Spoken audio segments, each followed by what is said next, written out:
Bonjour et bienvenue à la présentation des notes de cours du chapitre 2.1 de Chimie 9 au sujet des éléments.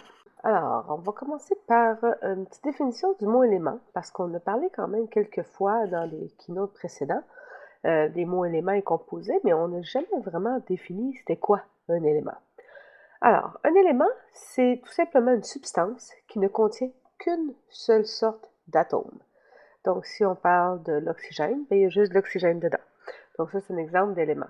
De l'eau, ce ne serait pas un exemple d'élément parce que dedans, il y a de l'oxygène et de l'hydrogène. Donc, c'est un mélange de deux éléments qui sont comme attachés ensemble. Ça, on va y revenir plus tard dans un chapitre plus loin. Ça va être un composé. Donc, pour les éléments, comment est-ce qu'on fait pour les reconnaître? Bien, ils ont un symbole pour les représenter. Et ce symbole-là, c'est toujours une lettre majuscule. Peu importe l'élément que vous regardez dans le tableau périodique, ça va être une lettre majuscule. Si jamais il manque de lettres, parce qu'on a juste 26, alors ce qu'on a fait, c'est qu'on a rajouté une deuxième lettre. Mais cette deuxième lettre-là, elle va être minuscule. Donc, c'est important de bien faire des majuscules qui ont de l'air de des majuscules et des minuscules qui ont de l'air de des minuscules. Quand vous écrivez, faites attention à ça. Des éléments, il n'y en a pas tant que ça. Il y en a à peu près juste environ une centaine, moins que ça qui sont stables. Il y a beaucoup d'éléments qui sont radioactifs. Et la liste, ben, vous l'avez déjà. Elle est dans le tableau périodique des éléments. Donc, le tableau périodique, c'est la liste de tous les éléments qui existent dans la nature et qui sont stables ou qui sont radioactifs. Et c'est tout pour vos notes de cours trouées. Vous aviez juste une diapositive à remplir. Pourtant, la vidéo est encore plus longue que ça. Bien, c'est parce qu'il faut que je vous parle de votre projet. Votre projet, ça va être de faire une recherche sur un des éléments du tableau périodique. Et pour vous donner une petite idée de ce que vous devrez faire, ben, j'ai préparé des diapositives au sujet de quelques éléments. Mon but, c'est de vous montrer que même si les éléments sont parfois dans une même famille, donc sont supposés avoir des propriétés caractéristiques, ben, ils sont quand même tous uniques. Ils ont tous des propriétés caractéristiques uniques, suffisamment uniques, devrais-je dire, suffisamment uniques pour pouvoir les identifier. Alors, allons-y pour quelques exemples et on commence avec le numéro 1, l'hydrogène. Donc, l'hydrogène, son symbole H majuscule. Et qu'est-ce qu'on a à dire? Bien, d'abord que c'est un gaz. Et évidemment, on parle à la température de la pièce, donc c'est un gaz. Et ce gaz-là, il est très, très, très léger. C'est le numéro 1, c'est l'élément le plus léger du tableau périodique. Et c'est l'élément qui combine à l'oxygène pour créer de l'eau. Donc, quand on voit du H2O, ça veut dire H pour hydrogène. Mais le H tout seul, juste l'atome d'hydrogène tout seul, compose 90% de l'univers, que ce soit dans le H2O ou dans d'autres molécules comme HCl ou CH3COOH. Donc tous ces H-là, tout ensemble, c'est 90% de l'univers. Donc il y a beaucoup, beaucoup d'hydrogène, c'est l'élément le plus simple. C'est un gaz qui est très, très réactif. C'est facile de le faire exploser, comme on va le voir dans cette vidéo. Bon, ben, c'est parti. On essaie d'allumer ça.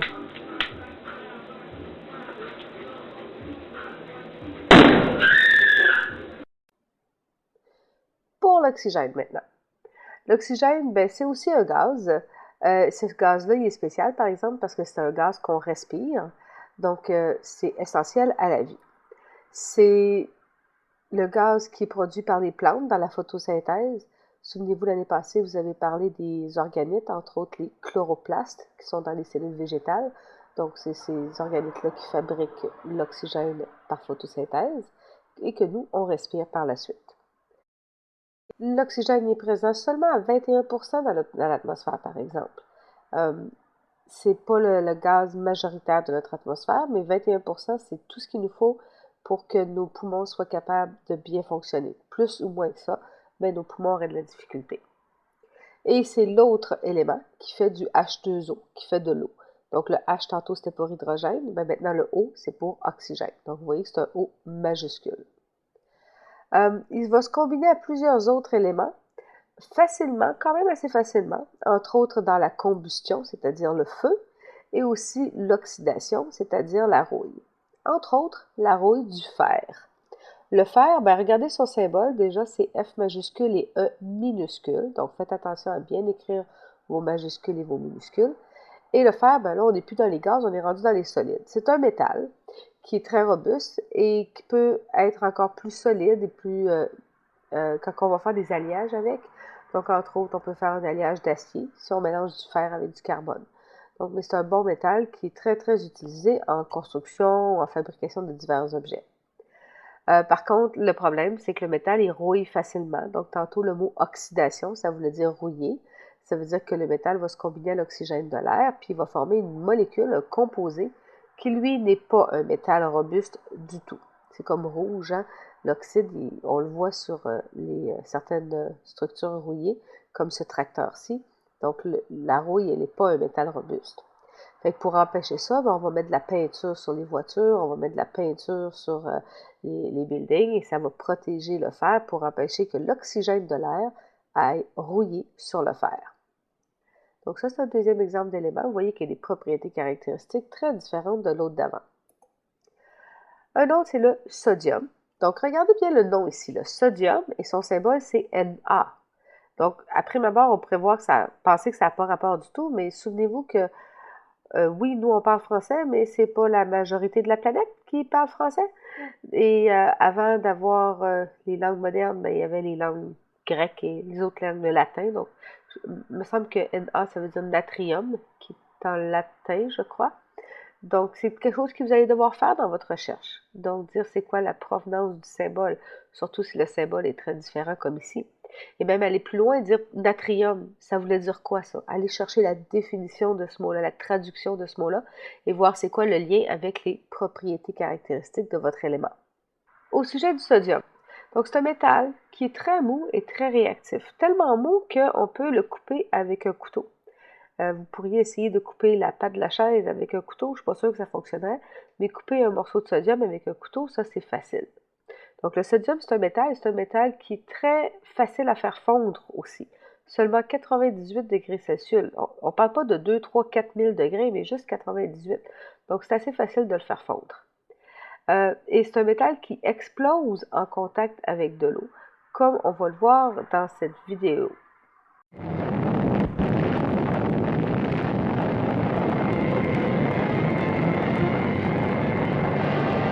Familiar mushroom cloud snakes skyward, hurling the atom's deadly radiation high into the heavens.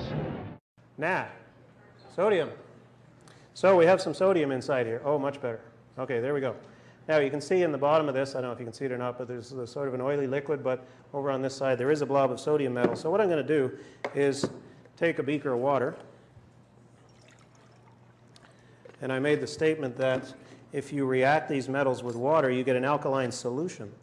So how are you going to make a solution? You throw a piece of iron into water, you don't make a solution, but let's see what happens when you throw a piece of sodium into water. So I'm going to bring this over and take a piece of sodium out of this. And the oil is just to keep the air and water away from it, for reasons that will become apparent in a moment. So there's a piece of sodium metal. Okay, so it doesn't look very metallic there, but let me grab it with the tweezers and cut it. I said it was also, these are very soft metals. This is just a spatula, so I'm just going to cut into the thing with the edge of this spatula. Okay, it just cuts kind of like hard butter.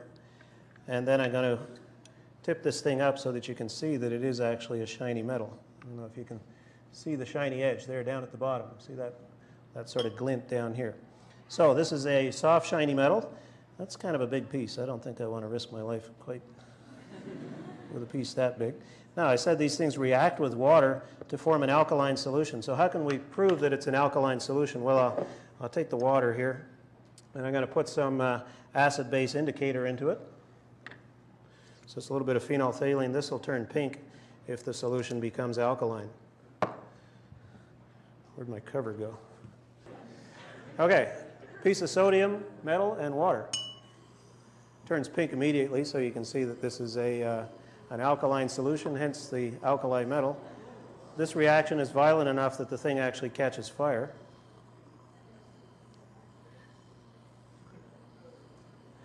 Actually, it's making a neat noise, too.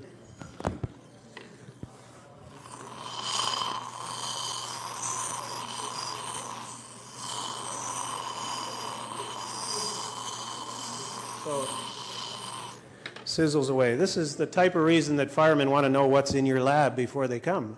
You know, if you got some of this in your lab, spraying water is not a good idea. Donc là, vous avez vu dans la vidéo qu'il avait mis juste un petit morceau de sodium dans son bécher d'eau. Si ça vous tente de voir des démonstrations un petit peu plus spectaculaires, vous pouvez aller sur YouTube et googler Sodium in Water et vous allez voir qu'il y a des gens qui ont pris des morceaux de sodium beaucoup plus gros et qu'ils ont lancés dans des contenants d'eau beaucoup plus gros et même peut-être genre des rivières. On trouve de tout sur YouTube, hein? Alors, je vous laisse explorer pour sodium et moi, je continue avec le chlore. Le chlore, c'est un gaz.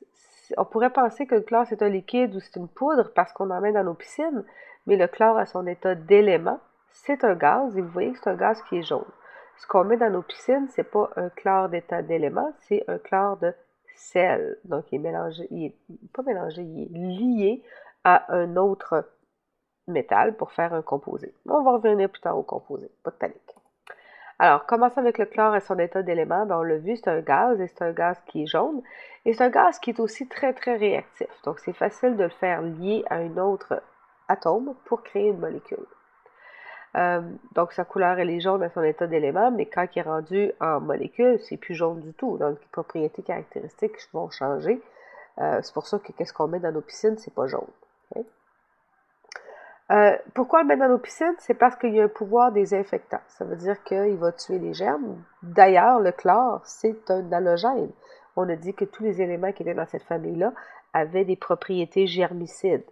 Donc, c'est pour ça qu'on va dire que le chlore a un pouvoir désinfectant. Et aussi, c'est un des composants du sel de table. Donc, tantôt, on a vu le sodium, on a vu que c'était un métal. Et là, on voit le chlore qui est un gaz jaune. Mais quand le sodium métal brillant fait une molécule avec le chlore gaz jaune, ben, ce qui sort de là, c'est un sel cristallin blanc. Donc, c'est important de voir que les propriétés caractéristiques sont très, très importantes pour déterminer la nature des substances et que les propriétés caractéristiques du composé sont très différentes des propriétés caractéristiques de chaque élément. Donc, le sel de table, c'est du sodium, un métal brillant, avec du chlore, un gaz jaune, puis pourtant, on obtient des cristaux blancs. Donc, c'est tout pour le chlore. Et maintenant, on va aller parler du mercure. Donc, encore, regardez le symbole Hg. Donc, c'est un symbole qui vient de notre langue. Et si tu as cet élément-là comme recherche, tu devrais aller chercher d'où ça vient, ça, Hg. Ça vient de quelle langue? Ça veut dire quel mot? Et ce mot-là veut dire quoi en français? Et c'est quoi le lien avec les propriétés caractéristiques du mercure? Alors, allons voir c'est quoi les propriétés caractéristiques du mercure. D'abord, le mercure, c'est un métal, mais c'est un métal qui est liquide à température de la pièce. Donc, contrairement aux autres métaux qui sont solides à 20-25 degrés, lui, il est liquide à 20-25 degrés. Mais il a quand même une très grande densité, une très grande masse volumique. C'est un métal qui est très lourd. Puisque c'est un métal, ben, il va conduire l'électricité comme les autres métaux, puis il va être brillant comme les autres métaux. Par contre, vu que c'est un liquide, ben, il peut s'évaporer et les vapeurs du mercure sont très, très toxiques. Donc, si tu regardes au-dessus de ta tête dans la classe, lorsque tu vas revenir à l'école, ben, tu vas voir qu'il y a des tubes fluorescents pour nous éclairer. À l'intérieur de ces tubes-là, il y a des vapeurs de mercure. Peut-être que tu as ces mêmes tubes fluorescents-là pour faire de la lumière dans ton sous-sol ou pour faire de la lumière dans le couloir de ton bloc appartement. Donc, si jamais tu vois un de ces tubes-là cassé, il faut absolument t'éloigner parce que les vapeurs de mercure sont très toxiques.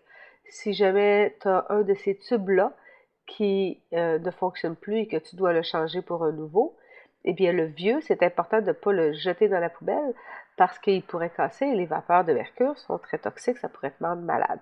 Donc, il faut faire attention au mercure. Et ce que je vais te montrer maintenant, c'est un film où on te montre à quel point le mercure a une grande densité. Et ils vont même te montrer après les vapeurs du mercure qui sortent d'un tube fluorescent cassé. Mercury is unusual in many ways. At average temperatures, it is nature's only liquid metal, and at 104 pounds per gallon, it is also one of nature's heaviest. Despite this great density, mercury evaporates just like most other liquids. Under normal lighting conditions, vapors are invisible, but when special ultraviolet light is introduced, vapors cast visible shadows. Maintenant pour l'argent. L'argent, c'est un autre métal gris et brillant. Il est malléable et il est ductile, celui-là. Il n'est pas liquide à la température de la pièce, là. Le mercure, c'est le seul. C'est un métal solide qui est très malléable, très ductile, qui est un bon conducteur électrique. C'est aussi un bon conducteur thermique. On va s'en servir pour faire des bijoux, des ustensiles. Par contre, il y a une petite oxyde noir qui se produit dessus. Tantôt, on a dit que le fer faisait une rouille rouge. Ben, l'argent, lui, il fait une rouille noire. Et à cause de ça, ben, les ustensiles d'argent doivent être frottés, doivent être polis avant de les utiliser parce que cet oxyde-là noir, ben, c'est pas très joli. Donc, voici un exemple de cuillère où on voit un petit bout noir, là, ben, ça veut dire qu'il y a une oxydation dessus. On l'utilise évidemment, comme j'ai dit tantôt, pour faire des bijoux, pour faire de la monnaie, parce que c'est un métal rare et tout ce qui est rare ben, est plus précieux. Pour le silicium, on a vu que c'est un métalloïde, donc c'est un solide brillant mais qui ne conduit pas très bien l'électricité. Il y a beaucoup de silicium dans le sable, c'est le deuxième élément le plus courant dans l'écorce terrestre, pas l'atmosphère, mais la planète Terre elle-même. Et ça, c'est un exemple de silicium. On avait vu ça dans l'autre keynote précédent aussi, dans un autre extrait vidéo. Et c'est un semi-conducteur. Ça veut dire que des fois, il va bien conduire l'électricité, des fois, il ne conduira pas bien. Ça va dépendre de sa température. C'est pour ça qu'on le classe comme métalloïde. On va s'en servir dans les composantes d'ordinateurs. Et c'est pour ça que la ville de Silicon Valley, en Californie, je pense, c'est là qu'on a donné le surnom Silicon Valley à cet endroit-là parce que c'est là qu'il y a beaucoup de recherches qui se fait en informatique. Et en anglais, silicium, ben, c'est silicone. Donc, pas silicone plastique, mais silicone métal. Alors, voici un motherboard d'ordinateur pour faire le lien avec la partie informatique dans laquelle on retrouve du silicium. Le silicium aussi peut faire des molécules, il peut faire des composés, se lier à d'autres choses. Entre autres, il va se lier à l'oxygène. Et à ce moment-là, il va former le quartz. Donc, le quartz, on a déjà parlé aussi quand on parlait des cristaux. Et des cristaux de quartz, ben, c'est tout simplement une molécule, un composé de silicium et d'oxygène attachés ensemble. Alors, au sujet de ton projet, tu auras créé une affiche publicitaire pour un élément. Vous allez tous avoir un élément différent. Tu peux le faire sur Pages, sur Comic Life, sur Keynote. Ça ne me dérange pas sur quel logiciel tu utilises, mais il faut que ce soit une page, par exemple. Voici un résumé des informations que tu auras à mettre dessus. En classe, je vais te donner plus de détails, puis je vais te donner aussi les critères de correction sur lesquels tu seras corrigé. Et c'est surtout sur l'exactitude d'information. Bon, un petit peu au côté poster, est-ce que c'est joli, est-ce que c'est attrayant, est-ce que ça attire l'attention, mais surtout sur l'exactitude des informations, parce que le but du projet, c'est de te faire faire une recherche. Alors, si tu veux les détails, tu peux aller sur mon site web tout de suite, trouver des conseils. Sinon, ben, je te vois en classe. Au revoir!